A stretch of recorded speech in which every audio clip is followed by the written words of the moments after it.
Esto es Dos Vagos Divagando. Let's go.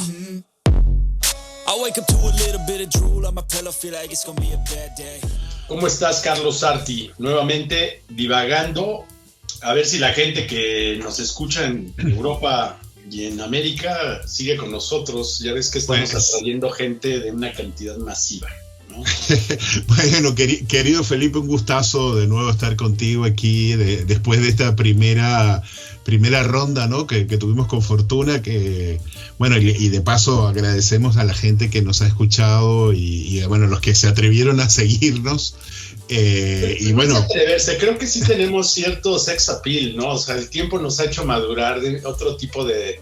Algo tenemos, alguna, ¿no? Cosa, sí, alguna cosa. Estos vagos divagando tienen todavía su sex appeal, como dices tú, ¿no? Así es. Una fortuna esa plática. Y como sabe la gente, no nada más vamos aquí a devorar libros, que es algo de lo que nos gusta tanto, sino hablar de cine, hablar de música, hablar de arte, así de cosas que nos parezcan actuales y que a veces entran en esa enajenación, ¿no? Y no sé de qué quieras que platiquemos el día de hoy, Carlos. No, bueno, sí sabemos que le vamos a dar a Oppenheimer, ¿no? que nos la hemos devorado hace poco y además que todo el mundo está hablando de esa película, ¿no? Entonces... Creo que fue una película súper esperada, que fue una película que le pusieron mucha plata en publicidad, en todos lados veías a Cillian Murphy, que iba a ser ese tipo galán que iba a ser de Peaky Blinders, ahora va a ser un personaje del que tanto se ha hablado históricamente y bueno, que tiene sus polaridades, ¿no? Y los memes, ¿no? O sea, el famoso meme que hicieron con Barbie, bueno, hicieron un montón de memes con Barbie y Oppenheimer, bueno, que de hecho lo han llamado Barbieheimer, ¿no? Porque son las dos películas. Sí. Yo te digo, yo como te comenté, la vi hace un día, o sea que en realidad la vi anoche, la tengo como muy presente, y tenía esas expectativas por todo lo que he leído. He escuchado a podcaster, youtuber, gente a las que respeto muchísimo, hablar maravillas de esta película, y por otro lado tenía un poco la intriga y la sorpresa de cómo una película que es la biografía de un físico que fabricó una bomba atómica se había convertido en una película más taquillera del año. Eso, bueno, no es la más taquillera es Barbie, pero es la segunda más taquillera, ¿no? No, y además esos memes que tenían muy mal gusto, ¿no? Cuando hablaban de yo hice mi lanzamiento en Japón antes que tú. Y entonces era como ese sarcasmo, pero al final era una manera de acercarnos a esa historia medio vaga. Por lo menos de México te puedo decir que en la Segunda Guerra Mundial únicamente participó el Escuadrón 201, ¿no? Y todos regresaron en cajitas. Porque no había esa idea de entrar a un momento tan fuerte como era cómo terminamos esta pinche guerra que está acabando con las economías, con las ideologías, con los humanos, desde luego, pero Oppenheimer era como una persona velada, como que la Segunda Guerra Mundial la vemos siempre con Hitler, ¿no? Con holocaustos, pero no sabemos que después había hechos aislados, ¿no? Que sí, Pearl Harbor, y después los rusos, y después los alemanes, y la guerra nuclear, y toda esta cuestión científica que es súper macabra, que si quieres hablamos más adelante. Pero toda esta idea de Oppenheimer era un personaje un poquito, me parece, secundario de la guerra, ¿no? Sí, bueno, yo recuerdo que estaba siempre la historia flotando de que Oppenheimer había sido el creador de la bomba atómica. O sea, yo recuerdo, pero era un personaje como muy oscuro, ¿no? De hecho, recuerdo que antes de leer un poco más sobre él, uno asociaba, viste que también estaban los nazis que habían trabajado para el programa de cohetes americanos, Von Braun, o sea, y uno le sonaba Oppenheimer, que también podía ser de hecho, es un apellido alemán, pero bueno, es judío, pero es curioso, estudió en Alemania, se rodeó de muchos alemanes que lo ayudaron a ese proyecto. Pero bueno, es un personaje. Yo asociaba toda la cuestión nuclear con Einstein, en mi poca cultura. Sí, yo veía claro, Einstein fue el malo, siendo bueno y siendo un genio, hizo un bien, que se convirtió en algo que en la mano del hombre se destrozó. Claro, la teoría, digamos que la teoría dura, a ver, ninguno de los dos somos expertos en esto, pero digamos, el trabajo científico de Einstein tuvo un peso, ¿no? Tuvo un peso específico, pero bueno, él no estuvo directamente involucrado en el proyecto. Y este tipo... Se jactaba mucho ese tema de que al final, al provenir de la ciencia y de la física y de las fórmulas y de todo este tipo de cosas, estábamos hablando de verdaderas celebridades, de genios que hicieron descubrimientos newtonianos, ¿no? Que fueron fórmulas muy bien manejadas y bien elaboradas, que es lo que me parece de Oppenheimer. Pues tenía un cerebro privilegiado el cabrón. Era un tipo sin duda estructurado, frío. Me recordó un poco al tema de Fortuna, pero un tipo muy aislado, muy parco, con una relación muy en el estudio, y que desde un principio, o al menos en esta adaptación del libro, te hace ver como que él no estaba del todo convencido de lo que estaba a punto de... que mientras más descubría, menos quería revelar. Claro, igual yo creo que es importante hablar que la película justamente es la adaptación de un libro, de una biografía que se llama justamente Oppenheimer, el Prometeo americano. Hace el paralelismo con Prometeo, que fue el que, digamos, tomó el poder, el personaje mitológico que tomó el poder del fuego, ¿no? Y por eso fue castigado, ¿no? Y es un poco esa analogía, ¿no? Pero claro. Ya, tristemente en el American Style le fue como a Prometeo, ¿no? Así es. Sí, yo creo que la ética de todos los científicos pues, también pasó curiosamente del otro lado. Bueno, las historias que luego hablaremos también del programa científico, atómico alemán, que fue anterior incluso al de los americanos y el de los rusos. En todos hubo personajes que tuvieron problemas éticos, ¿no? Que científicos que dijeron, bueno, pero hasta aquí llego, bueno, pero esto no, o que por lo menos tuvieron dudas, y es comprensible, porque estaban haciendo una cosa terrorífica, ¿no? Quizás esa es la parte que yo rescato, porque de repente vemos villanos dentro de la historia. Vemos villanos desde el punto de vista de los gringos, ¿no? De quién fue el bueno. O sea, como que todas las películas gringas, que es algo que a mí me molesta, siempre terminan en un juicio sumario. No hay una versión. Él fue el malo, él fue el bueno, él estaba detrás, él era el hombre gris. ¿Te acuerdas también que en los 60s había, y 70s, muchas series de espías, ¿no? Muchas cosas ahí raros, muchos personajes. Claro, bueno, los 60 era la época del espionaje por antonomasia, ¿no? El espionaje estaba como que se salía de la vaina, ¿no? Y bueno, esta película, aunque no lo toca muy a fondo, pero tiene mucho que ver con el espionaje. El espionaje es clave, bueno, de hecho es la razón por la cual a él le hacen esa especie de juicio, que no es un juicio, pero bueno, hablemos un poco de la película. Si te parece, vamos así de sopetón. ¿A ti te pareció realmente que es la obra maestra que nos han dicho que es Oppenheimer? No me gustaría decirte un no rotundo ni un sí rotundo. Yo tengo, por mi propia percepción, una idea muy diferente de lo que es el cine. Y el entretenimiento, quizá coincida con algunos y a lo mejor otros me mandan a calacas, es ¿por qué tenemos que tener entretenimiento en este tipo de documentos? Es decir, ¿por qué tiene que ser el Christopher Nolan que tanto me zurra? Porque Christopher Nolan a mí me parece un buen entretenedor, un entertainer que le gustan las películas de acción fundamentalmente. Él es muy bueno haciendo Batman, él es muy bueno haciendo muchos efectos, pero me salí, te quiero decir que no pude terminar de ver la película de Tenet.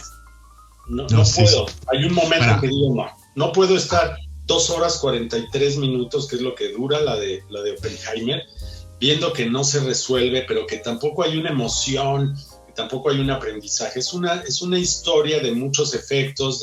La vi en una sala de cine con un sonido impecable, disfruté eso, pero sigue siendo muy vago. Sigue siendo tan vago como Inception, sigue siendo tan vago como estas películas de mucho querer efecto, pero con muy poca sustancia. en mi opinión, no es una obra maestra, dado que no toca más. Es una obra muy buena a nivel producción cinematográfica y desde luego con un casting que no hay manera, no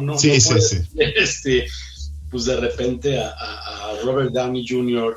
o a los 5 minutos que aparece Gary Oldman, ¿no? Como claro.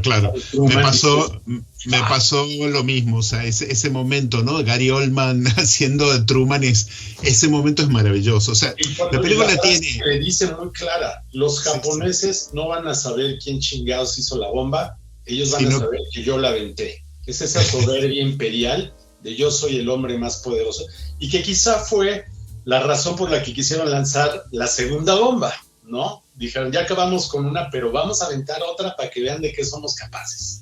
No, sin duda que eso, bueno, igual ese tema lo vamos a tratar, pero me encantó también lo que le dice Truman cuando cierra la puerta, que dice, no me traigas más a este llorón. Sí, no, o sea, esa parte... chillones aquí, ¿no? que da un dato para esas decisiones, ¿no? También da un dato de la realidad que vivían en ese momento, ¿no? Digo, yo creo que es muy difícil porque yo he visto comentarios de todo tipo, ¿no?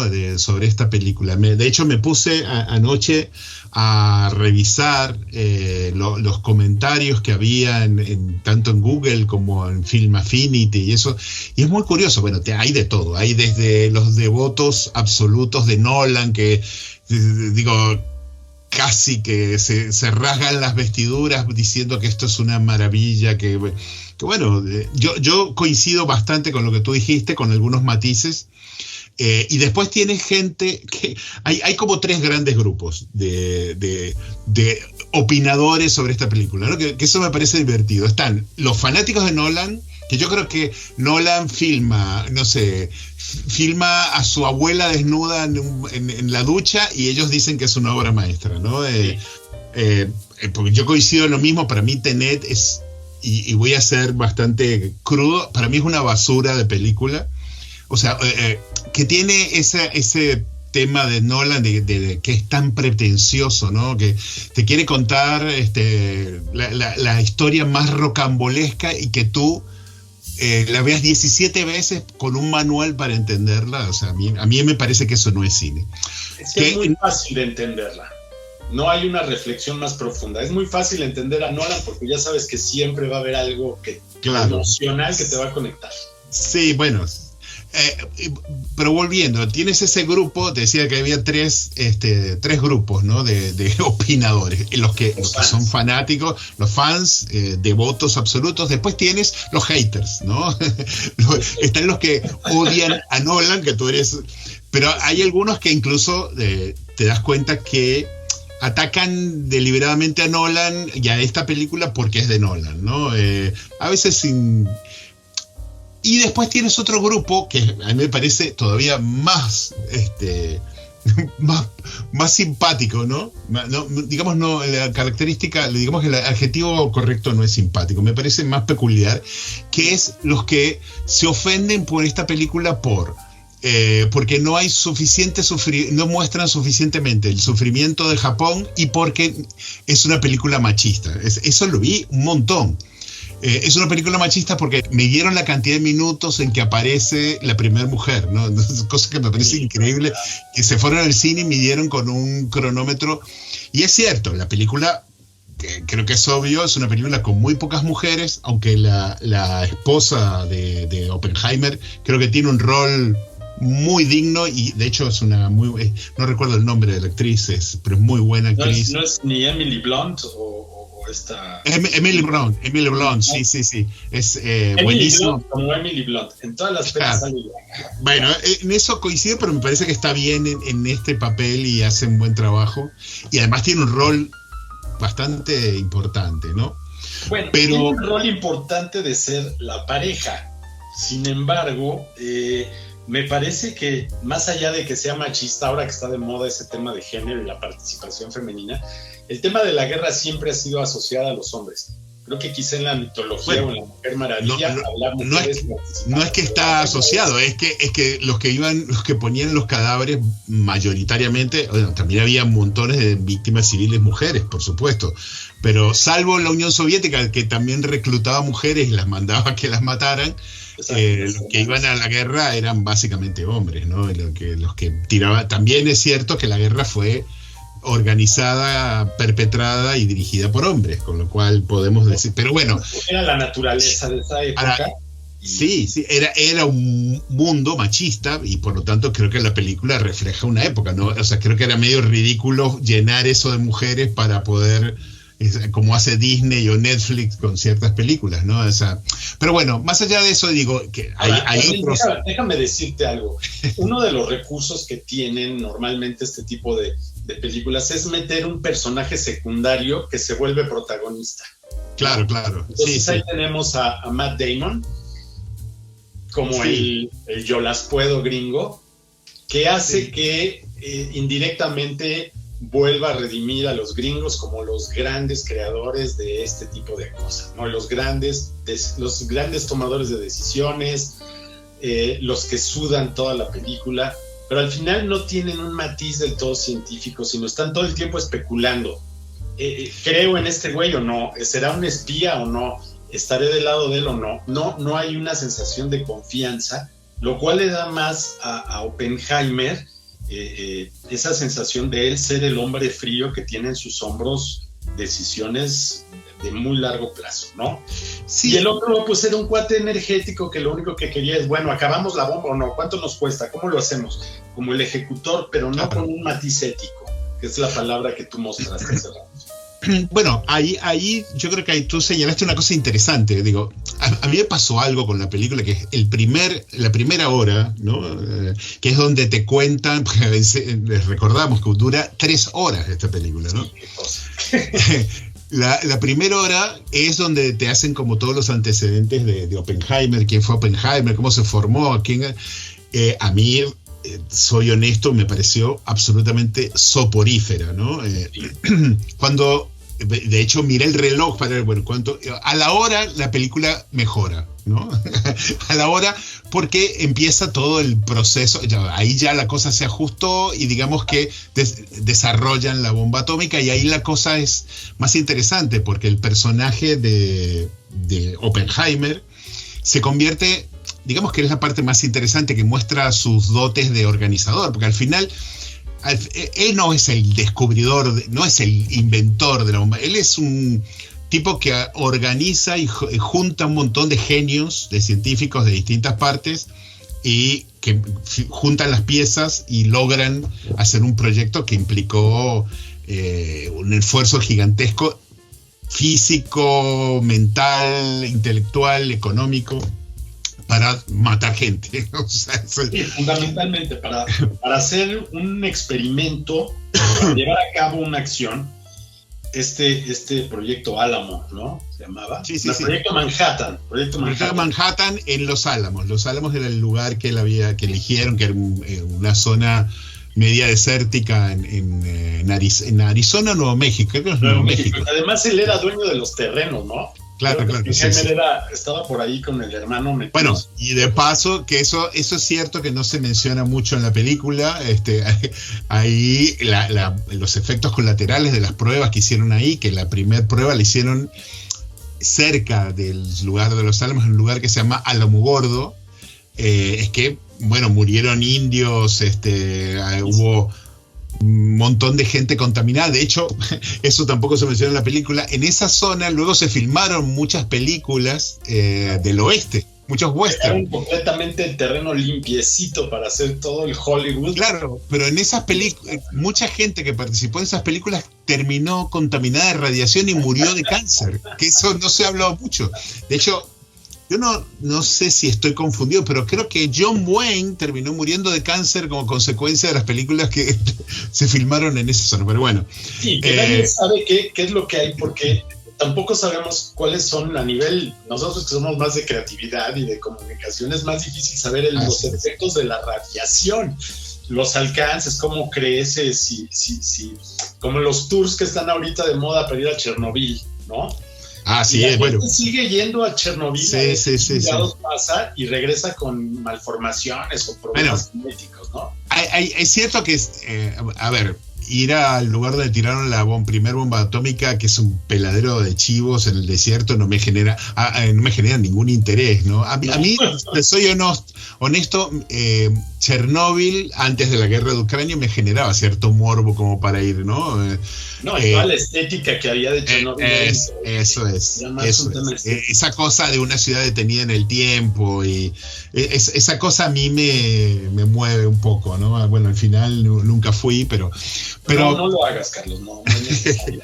Porque luego empiezan los problemas. Luego me sale un pie en la oreja. Y empiezas a tener nietos con 4 cabezas y no entiendes. Exacto. Bueno, yo creo que ya es un poco tarde para tener nietos nuevos. O sea, tendría que tener más hijos a partir de la contaminación radiactiva, pero bueno. Pero creo que el tema Oppenheimer ha dado mucha conversación, como dices, por estos 3 grandes grupos. A mí, si quieres, inclúyeme en otro más mamón o más arrogante para los que no practican el Por supuesto. Pero es el tema, ¿cuál es la función del cine y cuál es el valor que debería de darnos el cine cuando hablamos de una historia, ¿no? Cuando hablamos de una versión, ¿debería de tener algo novelesco? ¿Debería de tener algo filosófico? ¿O simplemente entretener? Porque es ver una película de un tema que ya está muy escarbado, muy poco aclarado, donde ya los participantes ya no viven y donde ya todo es un residuo que está diciéndonos, mira, con los efectos especiales salvamos esto, ¿no? Te vamos a dar la versión gringa, no te vamos a hablar lo que pensaron los japoneses y por qué en algunos lugares en Oriente no están permitiendo la película, donde hay mucha indignación del pueblo japonés por la manera en que se ha abordado, pinches japoneses, pues los acabamos, ya no los soportamos. ¿Por qué no soltaron la bomba en el centro de Europa? Así bueno, ahí acabar la guerra y la mandan a otra nación con el pretexto en defensa de digamos de Oppenheimer, no de la película, sino del señor Oppenheimer. Yo diría que, y bueno, del ejército americano, es que la guerra ya se había acabado. Yo creo que la bomba la había en Europa, ¿no? En Europa la guerra ya se había acabado. O sea, yo creo que si lo hubieran tenido terminada antes de que Hitler se suicidara, la habrían tirado en Alemania, no tengo la menor duda. Yo en eso sí creo. La gran pregunta viene ahora es si había que tirarla o no en Japón, ¿no? Y yo creo que eso es una polémica interminable. Yo he visto debates de ese tipo. Yo tengo una opinión personal, pero venga. No, pero es interesante lo que tú dices. O sea, fíjate que antes de que tiraran la bomba atómica estaban bombardeando a Japón con todo, le estaban tirando con todo lo que tenían, y los bombardeos que había sobre Tokio y eso, con bombas incendiarias que eran las que se utilizaban, mataban más gente que las bombas atómicas. O sea, evidentemente las bombas atómicas tienen, como sabemos, un montón de resabios que son terroríficos, pero en el bombardeo de Tokio con bombas incendiarias murieron creo que más de 100.000 personas. O sea, era una cosa, y los japoneses no se rendían, era una cosa tremenda, no se rendían. Sí. Siempre han sido una nación así, y mira, recientemente, para platicar para divagar en esta sesión, hay una película que es poética en el sentido. Primero es japonesa, es una cuestión divina. Se llama La tumba de las luciérnagas. La tumba de las luciérnagas o the Grave of the... Ahorita les digo el autor y director. Es una idea. La película es de Isao Takahata, ¿no? Es una película que, como todas las series que vimos en los 80s de Remy, Heidi, los japonesitos son de una ternura y ojo abierto y lagrimita. Pero esta película trata de qué pasa con unos niños que vivieron en los bombardeos en Japón, mientras eran vistos como, ¿por qué el muchacho no se va a la guerra cuando debería de estar peleando? Cómo todos los días estaban sonando las alarmas para irse a los resguardos, cuánta gente moría de hambre, cuánta gente terminaba rodeado de moscas mientras los kamikazes seguían aventándose, mientras se discutían otros problemas. Y es con una sensibilidad mayor el no entender como sociedad, como pueblo, qué pasa cuando hay una guerra. Como que vemos la guerra desde el mundo de Star Wars, donde acá están los guerreros. Sí, que como una cosa más estética y hasta pero no te están diciendo qué pasa con este pueblo que no. Yo creo que es interesante, pero fíjate, es interesante eso, y bueno, me interesaría ver esa película y la perspectiva japonesa, por supuesto. Pero también yo creo que con el tiempo se tiene una imagen de Japón que es un poco desconectada con lo que fue Japón en la época imperial en 1930 y pico. O sea, Japón empezó invadiendo China. Los actos de atrocidad que cometieron los japoneses en China, donde mataron a cientos de miles de personas en verdaderos genocidios, dejan a los nazis casi, los hacen palidecer. Hacían las violaciones, torturas, bueno. Sí, no estamos hablando de un pueblo. No, a lo que me refiero es que yo creo que Japón es un país con una riqueza cultural extraordinaria, y es un país al que espero poder ir, no he tenido la dicha de visitar, pero es un país también muy ambiguo, una sociedad muy ambigua que tiene, por un lado, una cultura milenaria que se basa en la filosofía perfeccionista y en el respeto de los mayores y todo eso muy, muy bonito, en la estética, y por otro lado ha sido históricamente una sociedad escandalosamente violenta al punto del salvajismo más atroz, ¿no? La depredación marina, ¿no? De animales, claro. Las prácticas sexuales. Bueno, ahí tienes ese, bueno, y cosas que uno ha visto. Yo he trabajado con japoneses y he vivido algunas experiencias que me han sorprendido muchísimo, porque son una cultura muy, muy extraña para la visión occidental, ¿no? Lo cual no significa que justifique tirarles una bomba atómica por eso. No, desde luego. Lo que me llama la atención es que los japoneses no han sido del todo religiosos. Ellos tienen como muy claros sus principios, pero más desde una perspectiva moral o ética, o saben por dónde andan. Pero nunca han estado metidos como fue en la guerra con las preferencias entre católicos, judíos, musulmanes. Te refieres al fanatismo. O sea, no.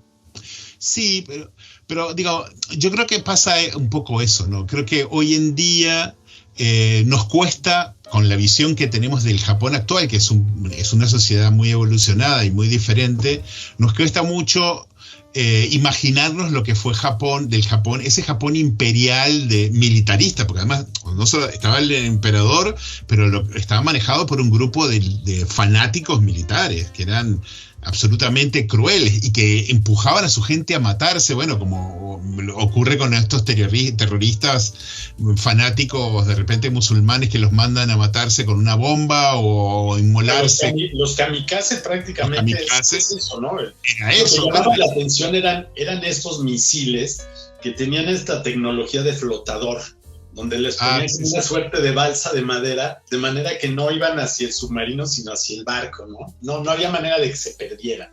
Claro, sí. Me mato por la nación, la patria, lo que sea. Claro, y la cosa de que no se podían rendir. O sea, esa cosa de que antes de rendirse tenían que hacer el harakiri, eso, dentro de lo posible matando a algunos a su alrededor, o lanzarse con una granada. ¿Qué es eso? Mira, algunas críticas que yo he oído sobre el tema de la bomba, hay gente que está convencido que era la única manera de terminar con los problemas. Sí, yo no estoy convencido de eso, yo no estoy convencido, pero sí entiendo que hay que ver las cosas también en la perspectiva de la época, ¿no? O sea, si tú tienes un pueblo, o sea, lo que había pasado antes, la última acción bélica territorial de Estados Unidos fue el desembarco de Okinawa. Y el desembarco de Okinawa fue una sangría. o sea, una sangría para soldados americanos y para soldados japoneses también. Al final murieron todos los japoneses. Entonces los tipos hicieron cálculos de cuántos soldados necesitaban para poder desembarcar en Japón y cuántas bajas iban a tener, y las cifras eran escandalosas, ¿no? Siempre la guerra se ha manejado como algo muy normal. Yo no sé si el escándalo, a lo mejor voy a decir algo que parece, pero no tiene la intención de ser ofensivo. ¿Cuánta gente muere en estos ataques, en estas guerrillas, en estas invasiones? ¿Y cuánto se ha hablado mal de los holocaustos o de las guerras, donde no había ni siquiera tantos habitantes para las cifras que arrojan? Eso es una apreciación. Pero me parece que toda esta idea, mira, hay un libro precisamente de este Lewis Strauss, este personaje que utiliza Robert Downey Jr., que me parece fantástico. La actuación, eso yo creo que hay que apuntarlo, la actuación de hace Robert temblar todo el tiempo y te lo hace ver de una manera, de un personaje que veía todo desde una manera muy visceral, muy personal, con unos deseos de venganza, con una idea del protagonismo, que era amigo de todos los medios, que era amigo de todos los presidentes, que quería ser senador. Pero él escribió un libro de memorias en 1962 que se llama El hombre y sus decisiones, donde habla de que, pues sí, tenía que tomar estos puntos, pero lo de él era la filantropía. Y todo el apoyo que él hacía a nivel apoyar a los judíos, apoyar programas migratorios, apoyar empresas de origen económico judío. Y me desconcertó mucho cómo los judíos eran gente que también estaba involucrada en la creación de una bomba, ¿no? Cuando había tenido una destrucción fatal. Pero por ahí yo creo que a mí, fíjate, no me sorprende, justamente porque la razón, y hoy en día es difícil decir, pero crear una bomba atómica. En ese momento había varios programas atómicos en distintos países. O sea, había programas atómicos en Alemania, que eran quienes lo tenían más avanzado. El programa atómico más avanzado era el de los nazis, con lo cual, ya te digo, sí, los nazis llegaban a tener la bomba atómica primero, ¿no?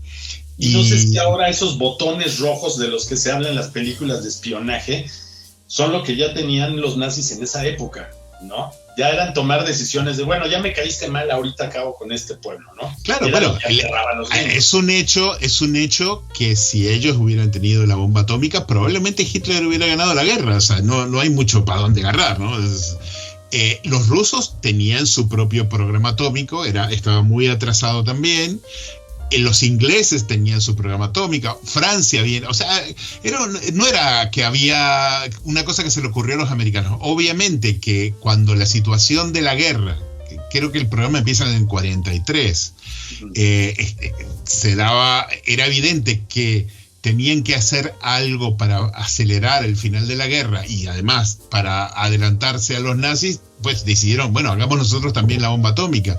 Y ahí fue cuando eligieron a este tipo, Oppenheimer, para que él coordinase todo el proceso. Pero yo creo que son esas cosas terribles de la humanidad. Tú dices, bueno, no, por una cuestión ética nosotros no la vamos a hacer, pero es que si alguien la va a hacer, y si a un país o una sociedad más violenta que la tuya es la primera que la desarrolla, pues está jodido, porque ellos sí no van a tener ningún prurito en lanzarte encima. Bueno, los americanos obviamente la tiraron al final de la guerra, y yo creo que ahí es cierto que el peso que tenían, porque ya el final de la guerra se estaba reconfigurando con la rivalidad entre Estados Unidos y la Unión Soviética.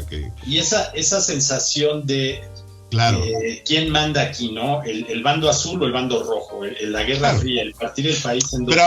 Pero yo te pregunto, o sea, eso es un tema muy controversial, pero tú eres Truman, ¿no? Tú eres Truman, estás terminando el final de la guerra, sabes que el mundo va a quedar dividido entre una potencia que tiene mucha más armamento y más gente que el tuyo, como era la Unión Soviética, que estaba ocupando la mitad de Europa. Y tú tienes una bomba atómica, ¿no vas a demostrar de alguna manera el poder que tienes? Yo creo que una de las muestras más fuertes tiene que ver también con lo que ocurre en Cuba.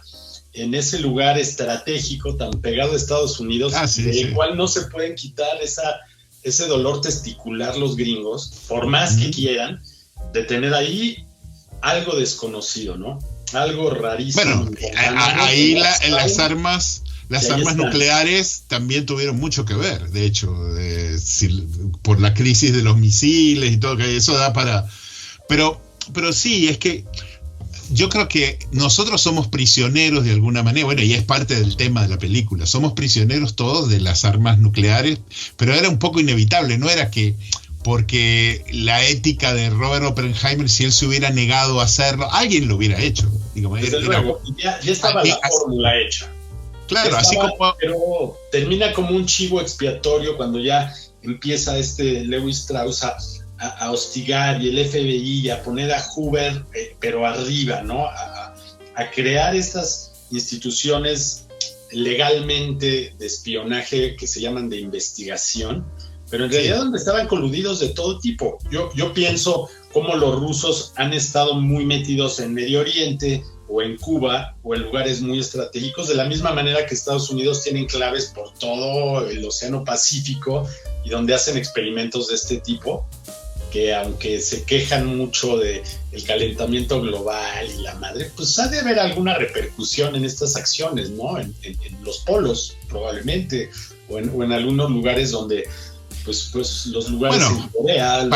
Para empezar, hoy en día no se hace, pero hasta los años 80 se estuvieron usando armas nucleares de prueba. Bueno, los franceses creo que hasta los años 90 estuvieron tirando bombas atómicas en el Pacífico. O sea, que eran los rusos en el Ártico las tiraban. Los rusos tiraban sus bombas nucleares en el Ártico. Y tiene toda la lógica, dado que por la condición geográfica, pues los rusos tienen todo el manejo de energía por la capacidad que tienen de controlar el agua y la electricidad.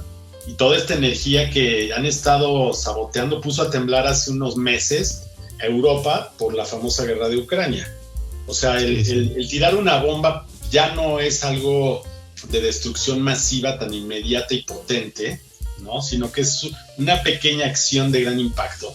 Sino que pueden ir cortando la electricidad de Europa. En realidad, si se desatara una guerra nuclear hoy en día sería, porque no es lo que ocurrió en Hiroshima, donde era un avioncito que tiraba una bomba. Ahora tienes los misiles. Bueno, de hecho, en la película lo mencionan, viste que hay uno que tiene un sueño que dice, si me acabo de tener una pesadilla de si alguien pone bombas nucleares en un cohete. Bueno, que fue lo que pasó, ¿no? Que alguien que había visto justamente las B-2 alemanas, y dice, pues, imagínate si sumas una bomba nuclear, una bomba de las voladoras B-2, puede ser espantoso. Y eso es lo que nosotros enfrentamos, estamos en un mundo donde hay miles de misiles nucleares que pueden destruir todo. Pero curiosamente también esa cosa ha hecho que muchas guerras terribles se evitaran, ¿no? Porque la famosa promesa de destrucción mutua ha hecho que nunca se enfrentaran directamente la Unión Soviética y los Estados Unidos. Se hicieron cientos de veces de forma indirecta, usando países satélites, pero nunca se enfrentaron directamente. ¿Y sabes qué me viene a la mente? Que los rusos han estado en Estados Unidos metidos desde hace décadas. Así es. Que las grandes mafias rusas operan en Estados Unidos, en Nueva York. Tú antes podías, como eres un gran viajero, pues ir a Nueva York, y la parte más opulenta, la más cercana al Central Park, pues estaba lleno de aristócratas. Bueno, y ahora está lleno de mafiosos rusos, ¿no? Aquí los tienes en la Costa del Sol, en los sitios más exclusivos de España. Hay millonarios rusos, los tienes en Londres. Algunos ahora se han tenido que ir porque obviamente que están metidos con temas de la guerra de Ucrania, pero en realidad una de las razones, porque también yo creo que hay como mucha desconocimiento histórico, ¿no? Pero cuando se habla, ¿por qué había toda esa paranoia en ese momento del espionaje soviético y por qué la persecución a Oppenheimer? Obviamente que Oppenheimer, más allá de que tuvo simpatías comunistas, que todos estos tipos tenían, en una época tuvieron simpatías comunistas, él no era un traidor ni nada por el estilo. Bueno, por lo menos creo que quedó bastante explícito en las investigaciones que se han hecho, pero sí estuvo rodeado de gente que, de hecho, gente que él metió en el proyecto Manhattan, sí fueron espías. De hecho, bueno, lo mencionan en la película, como por ejemplo el Fox.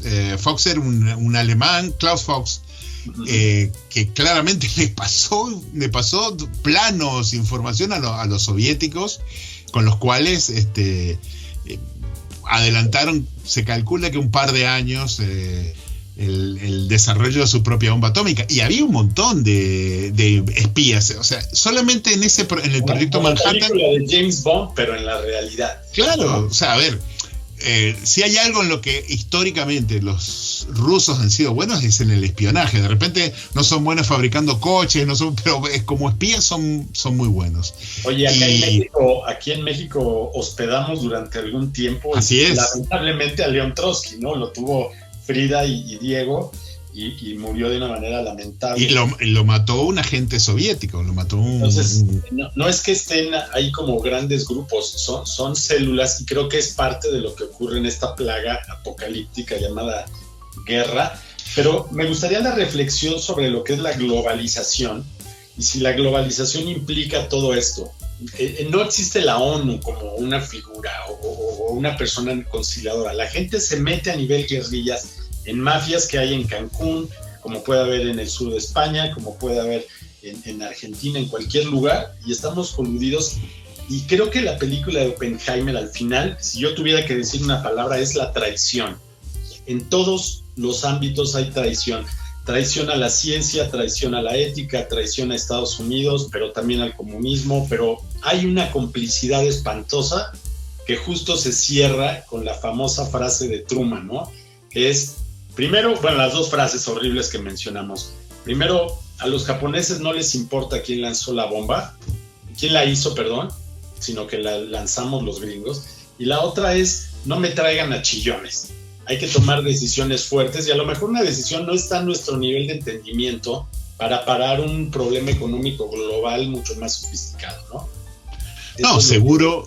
A ver, el tema de la traición yo creo que es inherente al ser humano. O sea, los humanos creo que tenemos en nuestro ADN el tema de la traición, porque nos mueve el interés. Aunque querramos ser gente buena, pero en realidad nos mueve el interés, y cuando hay una oportunidad, si esa oportunidad implica traicionar a alguien para obtener un beneficio, por más que la ética sea nuestra bandera y todo, yo creo que siempre el tema de la traición está ahí, y bueno, por eso la historia se ha movido de esa manera. Si tú ves los grandes, detrás de cada uno de los grandes hechos históricos hay una enorme traición. Siempre, en el gobierno de todas las naciones siempre hay ahorita siempre. Que estamos en México buscando un candidato, te das cuenta de cómo se traicionan entre amigos, pero por eso yo traicioné mi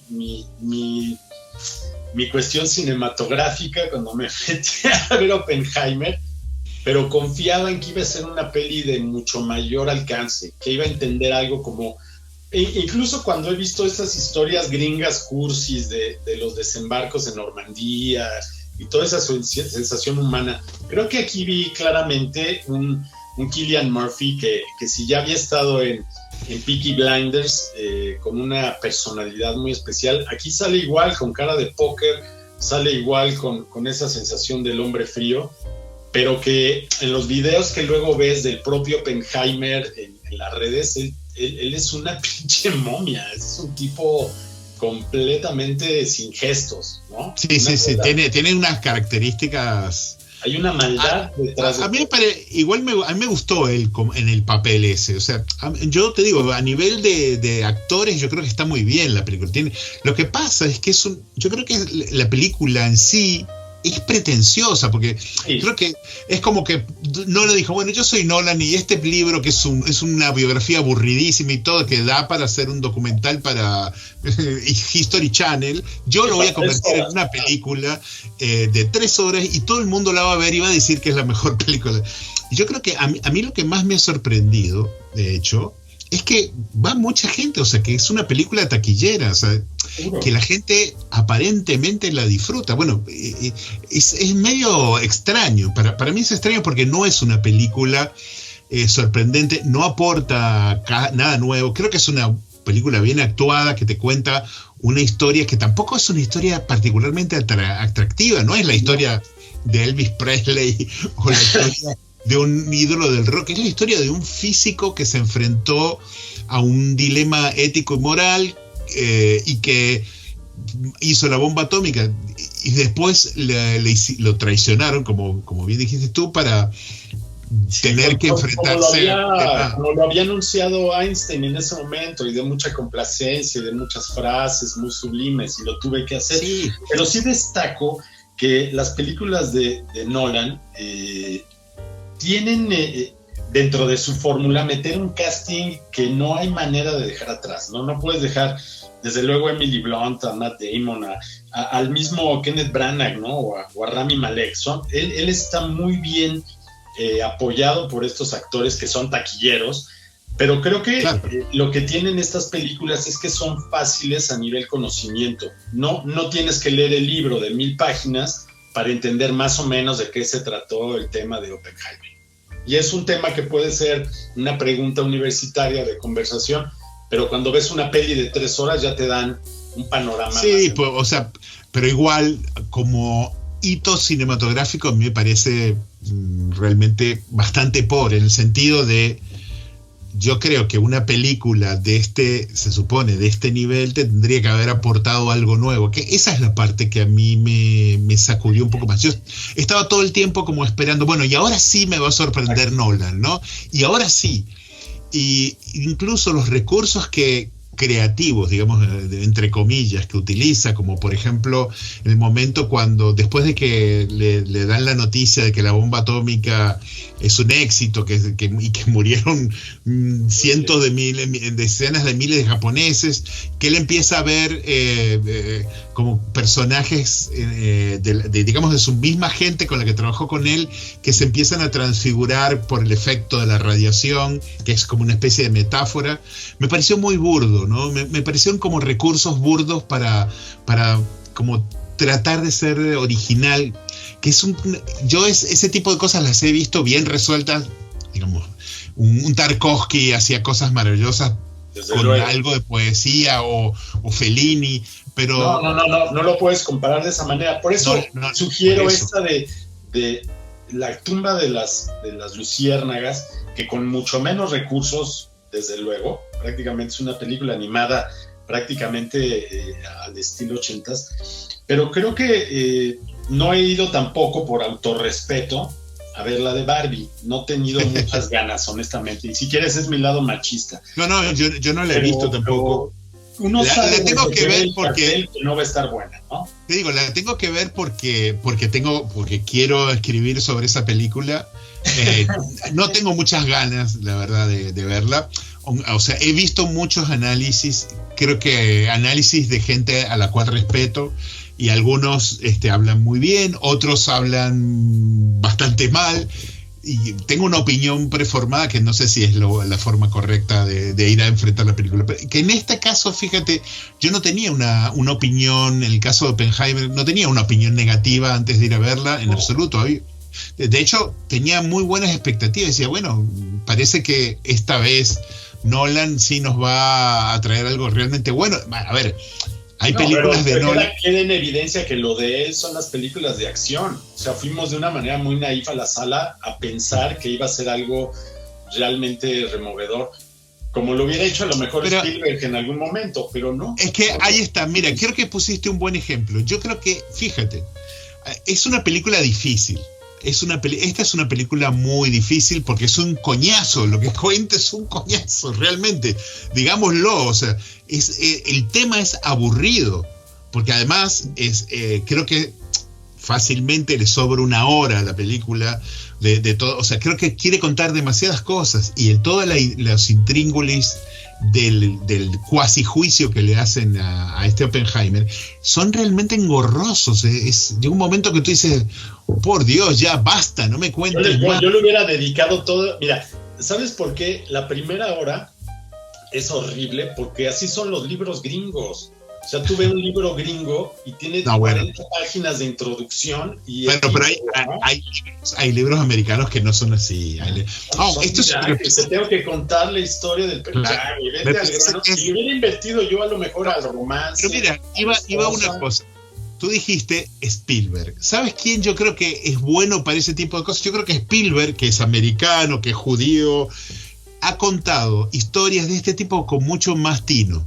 Me refiero la lista de Schindler tiene unos momentos que si bien no llega a la cosa horripilante de cuando vimos El pianista, llega a momentos muy sublimes, llega a toques muy emocionales para darnos él su versión. Pero te pongo, tú llegaste a ver Múnich de Spielberg. Claro. Sí, claro. que es sobre un hecho histórico. Obviamente que ahí tienes momentos de acción, pero la mayor parte de la película de Múnich no es de acción, sino es justamente tanto el tema de los culpables o cómo se organiza toda la cosa y los israelitas preparan la venganza, porque es una película de mucho diálogo también, pero está hecha con un nivel de inteligencia. A mí, te voy a decir, me parece que Múnich, salvando las diferencias, es una película infinitamente superior a esta. No es una película igual, porque este es un biopic, pero la otra también agarra un tema histórico, y de hecho creo que también está basada en un libro, y está hecha impecable. De hecho es una película que tú dices, wow, qué buena historia, qué bien contada, tiene por ahí más acción. Claro, esta película, el único momento de acción es cuando tiran la bomba atómica.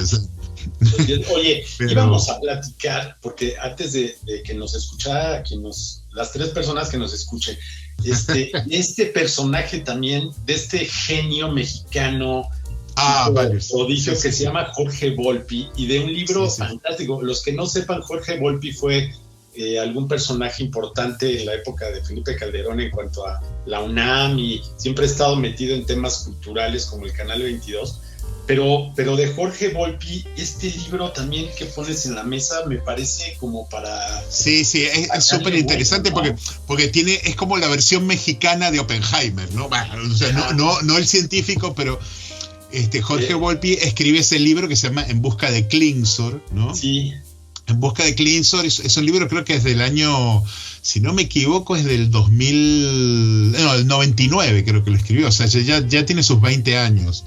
Pero él es súper jovencito porque claro, es grande. Y bueno, ganó un montón de premios con ese libro, que cuenta la historia de justamente del programa nazi, el programa de atómico nazi, pero visto a través de un científico, de un americano que llega al final de la guerra a tratar de ubicar quién fue el líder de ese programa atómico, porque en teoría era el personaje que mantenía toda la información. ¿Y qué pasa? Al final de la guerra todos querían apoderarse del líder de ese programa para llevárselo para ellos. O sea, tanto los rusos, ¿no? Recordemos que al final de la guerra, cuando invadieron Alemania, fue como una especie de mercado persa, ¿no? Donde todos se querían llevar. Bueno, de hecho se llevaron un montón de espías, científicos, equipo que habían desarrollado los nazis, patentes, se llevaron todo, tanto los americanos como los rusos, al punto de que el programa espacial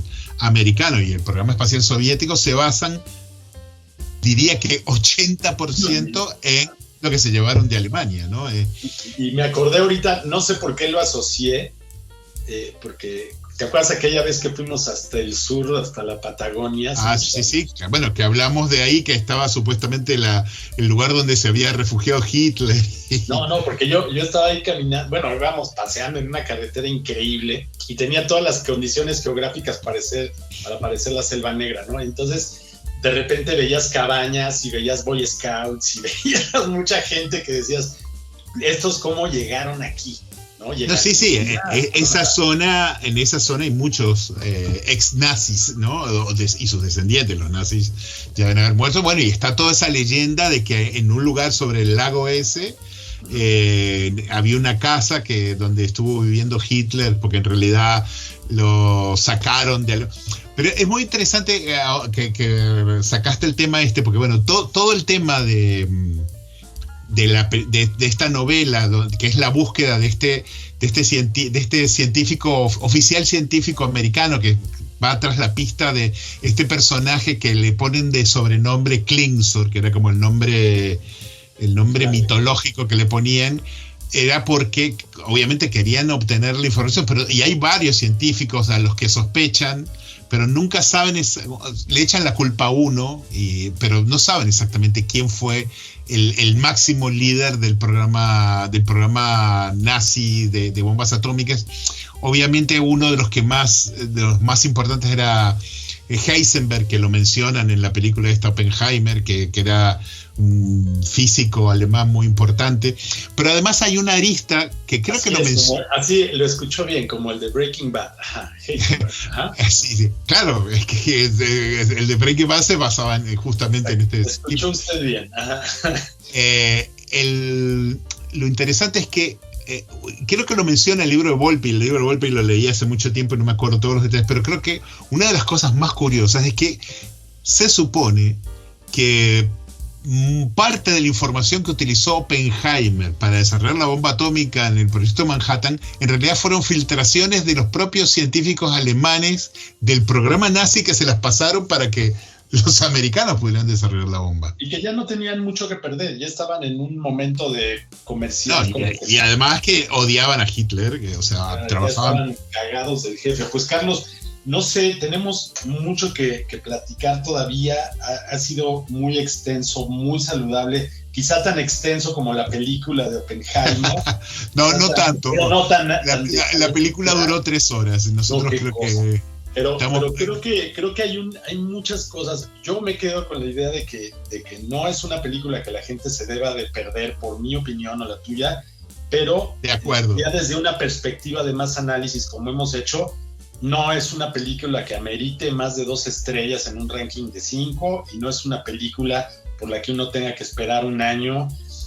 No voy a ir a ver desde luego Barbie, pero estoy esperando otras propuestas mucho más ricas para poder platicar conmigo. ¿Estás esperando la versión de Nolan de Barbie? Probablemente, ya debe de haber ahí algo con más efectos, pero no sé si la gente tampoco, desde que ve el cartel y sabe la temática, sabe que o se va a entretener o va a aprender. Y en el caso mío, que busca otras cosas en el cine, por mamón que puede ser, pues es la idea de no dejó de ser Christopher Nolan, no dejó de ser una película taquillera como es toda esta industria, pero no le aporta nada a un espectro histórico mucho más delicado de tantos años, ¿no? Yo, bueno, como mínimo esperaba muchísimo más de esta historia. O sea, me parece que es una buena biopic, pero no es mucho más que eso. Es una buena biopic que creo que adolece de excesos. Bueno, particularmente a mí me molestó mucho la música, y con esto, si quieres, no profundizar. Viste que la música tiene una cosa que te va como tum, tum, tum, tum, tum, tum, tum. Parece la música de Tiburón todo el tiempo, y en la película no va pasando nada. Tienes unos diálogos, bla, bla, y tienes la tum, tum, tum, tum. Tú dices, ¿pero qué es esto? O sea, esa música que es como para subirte las pulsaciones, pero en la realidad lo que tiene son unos diálogos, ¿no? Sí, el típico recurso de jugar con el tiempo a partir del blanco y negro y el color. Y sí, eso, para que veas que uno, eso tampoco es que se le ocurrió a él, eso uno lo ha visto montones de veces. En este caso, lo que tiene de sorprendente en todo caso es que él utiliza el blanco y negro para el tiempo más presente, ¿no? Y el pasado está en color, pero qué sé yo. De todas maneras, yo le diría a la gente que la vaya a ver y que nos comenten lo que piense. O sea, si no está de acuerdo con nosotros, pues seguramente que habrá muchísima gente que dice, no, ustedes no vieron la misma película que yo, esto es una maravilla. O habrá otros que dirán cosas. La idea de estas divagaciones es que claro. No podemos estar tratando de profundizar en la superficialidad. Creo que hay muchos otros temas de los que también nos gusta platicar en este espacio, y que la intención es de lo que la gente habla, no se deje engañar. Tome su propio criterio, véala y analice, ¿no? Y yo creo que son temas para discutirlos. Discútanlo con sus amigos, polemicen, porque creo que eso es lo que hace al final más enriquece más cuando uno ve una película o lee un libro. Y bueno, y la próxima sí, ¿no? La próxima conversación la hacemos sobre Extrañas, ¿no? El libro ese, que también son muchas páginas muy fascinantes. Así y además toma más tiempo, pero siempre un gusto platicar contigo, Carlos. Gustazo. Que pronto podamos hacernos tan famosos como Nolan. No, claro, bueno, yo no aspiro tanto, estimado. No pretendemos. Mira, me conformo con que sigamos divagando y que haya gente que le interese nuestras divagaciones. Exacto, y que nos sigan en las redes y que nos acompañen a la divagación. Esto fue Dos Vagos Divagando con Carlos Sarti, Felipe Hernández Tobar, servidores y amigos desde España y desde México. Un abrazo a todos, cuídense mucho. Let's go. I wake up to a little bit of drool on my pillow, feel like it's gonna be a bad day. Yeah, I'm tired of shit, and the coffee ain't hit yet, damn, ain't that great. I don't wanna go to work, cause my boss is a jerk, and I'm not even that paid. I need a change in my life, cause I don't feel alive, and there's nothing that makes me happy. Hold my beer for a minute, I'm about to quit my job, cash in for a ticket. I'm going on a trip, and I don't plan to